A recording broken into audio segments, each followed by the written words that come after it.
तालाबंदी के दौर में कुछ विचित्र फैसले लिए जाते हैं जिनकी नकल जब दूसरी जगह पर होती है तो वो विचित्रतम फैसले में बदल जाते हैं। हरियाणा ने एक ऐसा फैसला लिया। पहले फैसला किया कि दिल्ली से लगने वाली सारी सीमाओं को और सारे रास्तों को सील कर देंगे। फिर यह भी देखने को आया है कि कई जगहों पर उन रास्तों में गड्ढे खोद दिए गए। अब आप बताएं कि इसी तर्ज पर अगर सभी राज्य सरकारें दूसरी राज्यों से आने वाली सड़कों में गड्ढे खोद डालें तो इस कड़की में जनता का कितना नुकसान होगा। वो सड़कें तो बनी हैं आपके टैक्स के पैसे से, अब गड्ढा भी खोदे जाएंगे आपके टैक्स के पैसे से और भरे भी जाएंगे आपके टैक्स के पैसे से। यह रास्ता दिल्ली और हरियाणा को जोड़ता है, लेकिन सरकारी अधिकारियों की मौजूदगी में जेसीबी लगाकर गड्ढे कर दिए गए। पक्की सड़क को सरकारी अधिकारी ही खुदवा गए। अब इसे बनाने के लिए भी फिर से जनता के पैसे खर्च होंगे। सोनीपत के खरखौदा ब्लॉक में दिल्ली से कई रास्ते खुलते हैं, मिलते हैं। इन रास्तों को बंद करने का यह तरीका निकाला गया है ताकि कोई ना आ सके। क्या यही एक तरीका था इन रास्तों को बंद करने का?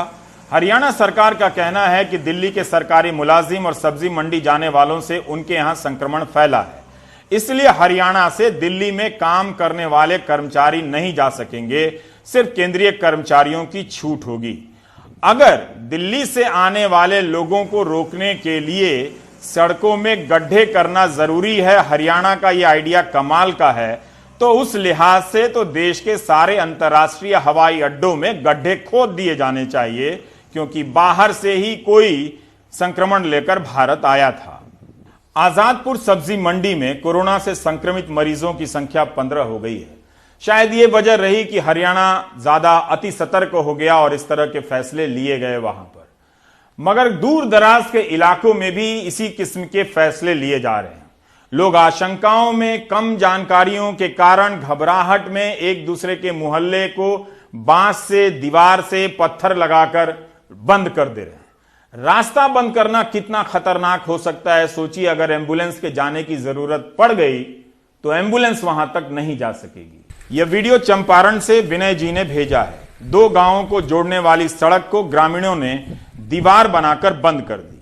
यह सड़क उस गांव की तरफ जाती है जहां के एक व्यक्ति को कोविड-19 हुआ है, तो करमुआ गांव के लोगों ने रास्ता ही बंद कर दिया। रात भर में ईंट से दीवार बना दी। इसका मतलब है कि लोगों को अभी भी कोविड-19 के बारे में समझाने की जरूरत है। इस तरह की हरकतों से जिनके लक्षण होंगे वो डर से बाहर भी नहीं आएंगे। दुनिया में जहां लाखों केस हुए, हजारों लोग मर गए, वहां भी इस तरह की हरकतें नहीं हुई। रास्तों में गड्ढे नहीं किए गए, दीवारें नहीं बनाई गई।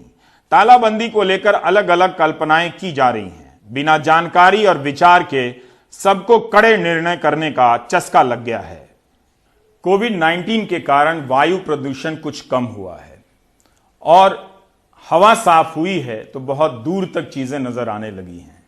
फिर से बहुत दूर दूर के पहाड़ नजर आने लगे हैं।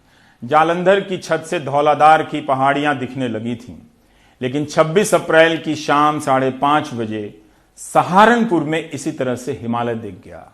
आयकर अधिकारी दुष्यंत सिंह ने अपने कैमरे से इन तस्वीरों को आपके लिए कैद की और आप देखिए कि कितना साफ सुथरा हिमालय दिख रहा है।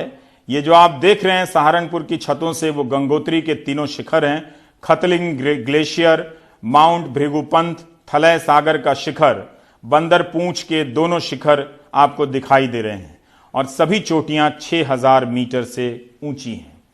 सोचिए और अंदाजा लगाइए कि काश हिमालय अब दिल्ली से भी दिखने लग जाए, ताकि हम सब दिल्ली वालों को यह एहसास हो कि हमारे नीति निर्धारक जो नीतियां बनाते हैं उनकी बदौलत हम पर्यावरण को कितनी चोट पहुंचा देते हैं।